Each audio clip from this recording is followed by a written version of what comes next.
Job లేక ఇబ్బంది పడుతున్నారా? అయితే మెడికల్ కోడింగ్ మీకు మంచి ఆప్షన్. వెంటనే కాల్ చేసి కోర్సులో జాయిన్ అవ్వండి. నమస్తే రమగారు. నమస్తే జయ. రమగారు, ఏదో ఒక చిన్న విషయానికి కోపం వచ్చింది. నాకు కాదండి, జనరల్గా చెప్తున్నాను. ఆ కోపాన్ని కంటిన్యూ చేసేస్తూ ఉంటారు ఆ ఇష్యూని. అది ఇంకా ఎన్ని రోజులైనా, కొంతమంది అయితే సంవత్సరాల తరబడి లాగుతూ ఉంటారు, కొంతమంది ఒక 2-3 రోజులు, ఒక వారం. కోపం వచ్చిన సందర్భాన్ని బట్టి, ఆ ఇష్యూని బట్టి. ఇక లెగిచిన దగ్గర నుంచి పడుకునే వరకు ఆ కోపాన్ని రకరకాల విధాలుగా చూపించేస్తూనే ఉంటారు. ఇల్లు పాడైపోతుంది, ఆ వాతావరణం మొత్తం కలుషితం అయిపోతుందేమో అనిపిస్తుంది నాకు. వదిలేయలేకపోతారు ఆ అంశాన్ని. దాని ప్రభావం ఇంటి మీద ఉంటుంది కదా. ఖచ్చితంగా ఉంటుంది. ఇంటి మీద, ఇంట్లో వాళ్ళ మీద. ఆడవాళ్ళ మగవాళ్ళ సంగతి నువ్వు చెప్పేది? ముఖ్యంగా ఆడవాళ్ళేనండి. ముఖ్యంగా అంత కోపాన్ని ఉంచుకుని మెయింటైన్ చేసి చేయగలగటం కాస్త కష్టం. ఎందుకంటే వీళ్ళకి మధ్యలో పిల్లలు, జల్లలు, ఫ్రెండ్స్, బాధ్యతలు, అమ్మ నాన్న, అత్త మామ, మధ్యలో భర్త, తమదే ఆఫీసులో, కాలేజీలో, స్కూల్లో ఏవో ఉంటాయి కదా. ఇవన్నీ హ్యాండిల్ చేస్తూ ఆ కోపాన్ని ఎలా మెయింటైన్ చేయగలుగుతారు? చేయలేరు. దాన్ని మెయింటైన్ చేయాలి అనే భావనతోటి ఉన్నారనుకో, ప్రెషర్ తోటి చేయాలి. జబ్బు చేస్తుంది చేయ. జబ్బులు మారి వాళ్ళు అయిపోతారు, అనారోగ్యం పాలైపోతారు, అసిడిటీ వచ్చేస్తుంది. కోపాన్ని చూపించటం వల్ల, చూపించకపోవటం వల్ల, చూపించడం మెయింటైన్ చేయటం వల్ల రోజుల తరబడి. Okay okay, right. నిజానికి మెయింటైన్ అవ్వదు, మనకి బోల్డ్ వ్యవహారాలు వస్తాయి. రైట్. దాని మీదే ఉండడానికి నీకు పని పాఠాలు ఎంతన ఉండదు. ఆడవాళ్ళు ఎంత పనులు ఉంటాయమ్మా ఆడవాళ్ళకి. మరి ఎన్ని పనులు చెయ్యాలో. ఇవాళ రేపు ఎవరు చేస్తున్నారు అంటారు. నేను కూడా అంటా అన్నమాట. మనకి ఇవాళ రేపు ఇదివరకట్లాగా దంచుడు, చెరుగుడు, ఉతుకుడు, చేత్తోటే చేయటం అవి లేవు. కానీ క్రియలు ఉన్నాయి కదా. అసలు వేరే రకంగా ఉన్నాయి కదా అమ్మగారు, వేరే రకంగా ఉన్నాయి. పైగా అపరిమితమైన టైం స్ట్రెస్, కాలానికి సంబంధించిన స్ట్రెస్. తర్వాత ఎవరు మనకి సమయం ఇవ్వని స్ట్రెస్ ఒకటి ఉంది. ఇది అసలు మనకెవడు టైం ఇవ్వడు. పిల్లలు ఎవరు, మొగుడు ఎవడు. తర్వాత మనకి మనం టైం ఇచ్చుకోలేని స్ట్రెస్. ఇన్ని స్ట్రెస్సుల్లో ఏదో ఒక కోపం వస్తే దాన్ని 4 మాటలు అనేసి దాన్ని అక్కడ దులిపేసుకుని మళ్ళీ సందర్భం వచ్చినప్పుడు కోపాన్ని లోపల తీసిన అస్త్రాన్ని బయటికి తీయాలి. మెయింటైన్ చేసామనుకో, ఎవరు మెయింటైన్ చేస్తారో వాళ్ళ సంగతి. క్యాండిల్ వెలిగించాం, కరెంట్ పోయింది. ఓకే, కరెంట్ వచ్చేసింది, ఊదేయాలిగా. దాన్ని ఆపేసుకుని మళ్ళీ కరెంట్ పోయినప్పుడు వెలిగించుకో. దాన్ని వెలిగించి ఉంచావనుకో, కరిగేది ఎవరు? క్యాండిల్ అయిపోతుంది కదా, అది అయిపోతుంది. ఇక్కడ క్యాండిల్ ఎవరు? మనం. కరిగిపోతాం, పనికి రాకుండా పోతాం. కరిగిపోతే పర్వాలేదు, పనికి వస్తుందా క్యాండిల్? నువ్వు కూడా అంతే. ఎంత బాగా చెప్పారు అమ్మగారు, మంచి ఉదాహరణ. ఇలాగే అవుతారు జయ. అవునండి, వీళ్ళు వాళ్ళకు కూడా పనికిరారు. కోపిష్టతనంతో మనం మన సొంతానికే పనికిరాము ఎప్పుడు. ఆడవాళ్ళు, మా అబ్బాయిలు మీరు వినకండి, నేను ఒక మాట చెప్తాను, మగవాళ్ళకి కాదు, ఆడవాళ్ళకి కార్యసాధక లక్షణం ఒకటి ఉండాలి జయ. ఎంత కోపాన్నైనా మడిచి చక్కగా ప్యాక్ చేసి అవసరమైనప్పుడు తీయటానికి పెట్టుకోవాలి. భర్తలు ఏదైనా అంటే ఆ అస్త్రాలన్నిటికీ పదును పెట్టి మడిచి పైన పెట్టుకోవాలి. నువ్వు ఈ టైంకి ఎలా చేయాలో ఆ పందేలు మహానటి సావిత్రిలాగా యాక్షన్ అంతే. అవసరమైనప్పుడు దాచిపెట్టామే అటక మీద వేసేయి బాణం. దీన్ని రోజు వాడుతుంటే దానికి పదునే పోతుంది. కార్యసాధకుల లక్షణం కాదు. నీ కోపంతో నువ్వు ఉద్ధరించేది, సాధించేది ప్రయోజనం ఏమీ లేదు. నువ్వే మాడిపోతావు. అదే నువ్వు ఆపుకోవు దాన్ని. టైం వచ్చినప్పుడు, మళ్ళా సిచ్యువేషన్ వచ్చినప్పుడు లోపల బడవాగ్నిలాగా ఉంటుంది, దాన్ని విసిరే పని అయిపోతుంది నువ్వు అనుకున్నది. లొంగుతారు అవతల వాళ్ళు. నువ్వు నిరంతరం చూపించే రుసరుస దుమదుమ లేచిన దగ్గర నుంచి రాత్రి దాకా నువ్వు ఇలాగే ఉంటే నీతో ఫ్రెండ్లీగా కనీసం పిల్లలు కూడా అయ్యో అమ్మ అణుచుకుంటోంది అని అనిపించదు. నీ రుసరుసలు వాళ్లే పడాల్సి వస్తుంది. నీకు పిల్లలతోటి కూడా స్నేహం మిగలదు. కోపం వల్ల నీకు వచ్చింది ఏముంది? అదే నువ్వు దాచిపెట్టిన కోపం ఉంది చూడు, దానివల్ల ప్రయోజనం వస్తుంది. అమ్మో దీన్ని ఏమని అనకూడదు, అన్నామంటే రేపొద్దున ఎప్పుడో ఒకరోజు కరెక్ట్గా మన మీదకి దూకుతుందని తెలుసుకుంటారు. 2 సార్లు చేసి చూడండి. కోపాన్ని దిగమింగటం చాలా కష్టం. నిప్పులు మింగటం నార్మల్ అయిపోవటం ఇంకా కష్టం కదండి. చెప్పడం భలే సులువు. ఇక్కడ కూర్చుని బోల్డ్ అని చెప్తాను నేను. కదా. కోపాన్ని తగ్గించుకోవడానికి ప్రధానంగా ఆహారంలో కారం మసాలాలు తగ్గించుకోండి. మిమ్మల్ని మీరు ప్యాంపర్ చేయటం మానేసేయండి. అయ్యో నాకు ఎంత కష్టం వచ్చింది అనుకోవద్దు.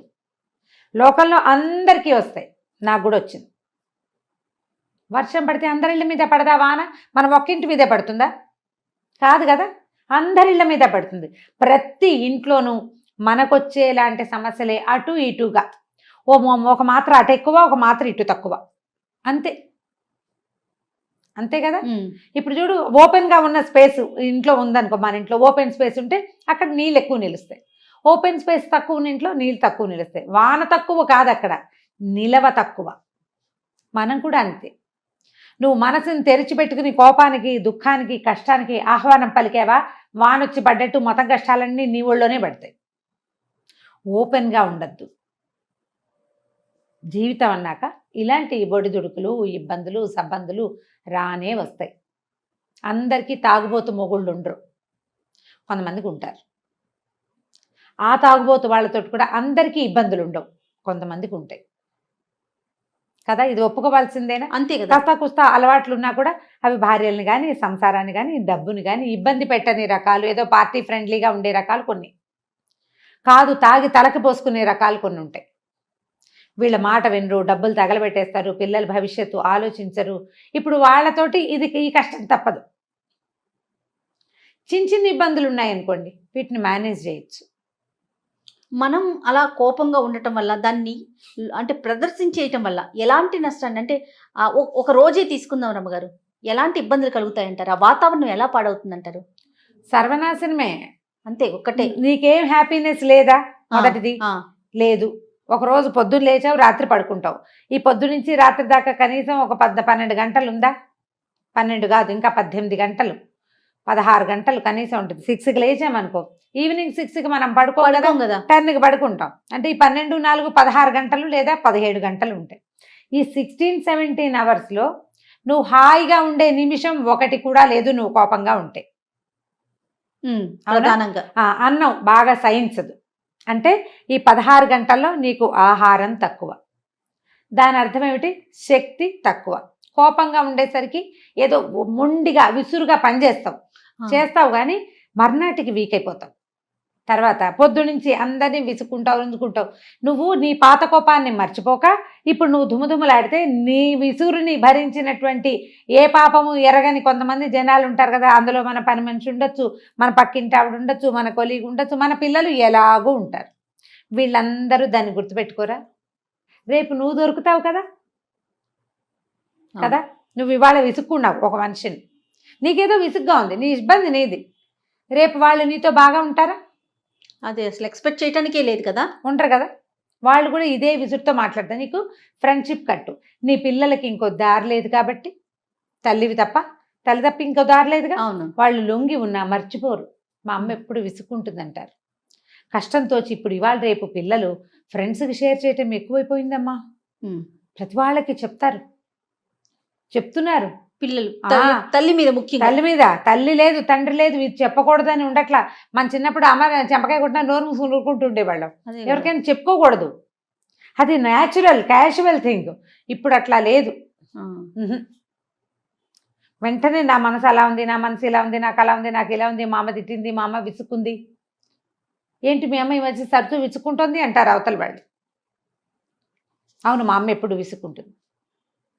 వీళ్ళ అమ్మకి విసుగు అని ప్రచారం ఎక్కడ దాకా పోయింది. నువ్వు ఒకరోజు విసుగు చూపిస్తే, పైగా నీకు కోపం ఉంటుంది ఎప్పుడు, నిత్యము ఇలాగే ఉంటావు నువ్వు, ముళ్ళ చెట్టులాగా. దాని మీద ఒక్క పిట్ట కూడా వాళ్ళదమ్మా. వస్తువుల్ని విసిరి కొట్టేస్తాము కదా రమ్మగారు, వస్తువులు విసిరి కొట్టేస్తాము, దుమ్ములాడతాం, ఫేస్ వాల్యూ 0. ఇప్పుడు చెప్తున్నారు చూసారు, ఒక్క పిట్ట కూడా వాళ్ళదు, ఒక్క పిచ్చికి కూడా వాళ్ళదు. దాని మీద గూళ్ళు పెట్టే ఉంటాయి, ముళ్ళ చెట్ల మీద కూడా గూళ్ళు పెట్టేవి. వాటికి ఇంకో దారి లేకమ్మా. మన పిల్లల్లాగానే, మన పిల్లలకి వేరే దారి లేదు. కోపిష్టి తల్లైనా ఎట్లాగొట్లా అమ్మతో భరించి ఉంటారు. అలాగే తిట్లు, కేకలేతలు, విసుగులు, చిరాకులు, ఏదైనా విసిరు కొడితే అవి వీపు మీద 2 దెబ్బలు వేస్తే వాటిని భరించి పారిపోలేక ఉండిపోతారు. కొన్ని పిట్టలే వస్తాయి. పచ్చటి చెట్టు మీద వాలినట్టుగా ముళ్ళ చెట్ల మీద పిట్టలు కూడా వాలవు. దానికి పువ్వులు ఉండవు. ఏ తుమ్మెద, ఏ తేనెకి తేనెటీగ, ఏ సీతాకోకచిలుక మన మీదకి రాదు. హ్యాపీనెస్ లేదు చూడు. ఏం ప్రయోజనం, ఏం సాధించాం మనం కోపంగా ఉండి? ప్రధానంగా కార్యసాధకులుగా ఉండండి. కోపంగా ఉండి ప్రయోజనం లేదు. ఎవరిది వాళ్ళు ఆలోచించుకోవాలి. ఇవాళ నేను చాలా విసుగ్గా ఉన్నా, దీనివల్ల నాకు కానీ నా సిచ్యువేషన్కి కానీ ఏదైనా ప్రయోజనం ఉందా అని ఆలోచించండి. ఒక మంచి సంస్కృత వాక్యం ఉంది, ప్రయోజనం అనుద్దిశ్య మందోపి న ప్రవర్తతే అని. ప్రయోజనం లేకుండా పిచ్చివాడు కూడా పనిచేయడు, చేయడు. దానికి ఒక ప్రయోజనం ఉంటుంది గ్యారంటీగా.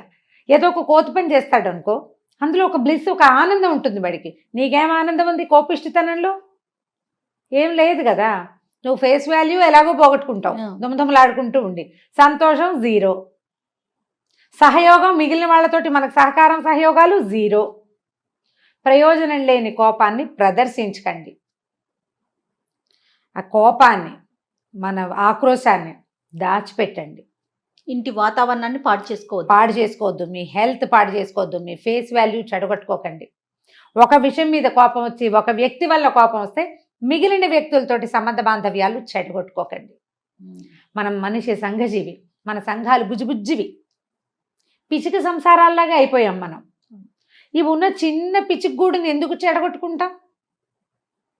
మీరు పిట్టలు చూడండి, 4 పుల్లలు తెచ్చి 2 గుడ్లు పెడతాయి, ఆ గుడ్ల మీదే కూర్చుంటాయి రోజు. ఈ గుడ్లు పిల్లలు అయ్యే టైంకి అప్పుడో పుల్ల తెచ్చి ఆ గూడుని పెద్దవి చేస్తాయి. అంత విసురుగా వస్తుంది పిచ్చిక.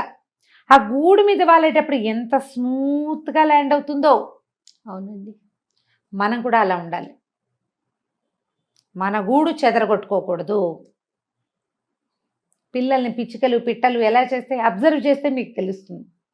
వీళ్ళని, వాళ్ళ మెంటల్ పీస్ని పాడు చేయటం, వాళ్ళ మనశ్శాంతిని పాడు చేయటం, వాళ్ళ పెంపకాన్ని పాడు చేయటం మనకే హక్కు లేదు. మనతో పాటు పుట్టిన పిల్లల్ని మనం సరిగ్గా చూడాలి. మనకు పుట్టిన పిల్లల్ని. నీ కోపం, నీ విసుగు, నీ చిరాకు, నీ ఎక్కడెక్కడి ఫ్రస్ట్రేషను వాళ్ళ మీద చూపిస్తే కుదరదుగా. కుదురుతుంది, పడతారు, తర్వాత నీతో ఉండరు. ఎప్పుడూ ప్రపంచంతో హాయిగా ఉండలేరు. వాళ్ళకి ఇదే తెలుసు. కొన్నాళ్ళపైకి వాళ్ళు కూడా ఇలాగే తయారవుతారు. నీతో పాటు నీ పిల్లలు కూడా ముళ్ళ చెట్లుగా మారితే ఓకేనా? ఏ అమ్మకైనా మన పిల్లలు బాగుండాలని కోరుకుంటాం కదా. ఆలోచించండి. కోప ప్రదర్శన ఎక్కువగా చేయొద్దు సిచ్యువేషన్లో. తర్వాత నిద్రలేసరికి మళ్ళీ మామూలే, యథాప్రకారం నడిపించుకుంటూ వెళ్ళాలి అంతే. కోపాన్ని దాచిపెట్టండి, దాన్ని ఒక అగ్నిగోళంలాగా తయారు చేసి పెట్టుకోండి. అవసరమైతే ఆ గోళాన్ని తీసి విసిరండి, అప్పటి వరకు వదిలేయండి. అంతేనండి? అంతే. సూపర్ అమ్మగారు. నమస్తే. నమస్తే.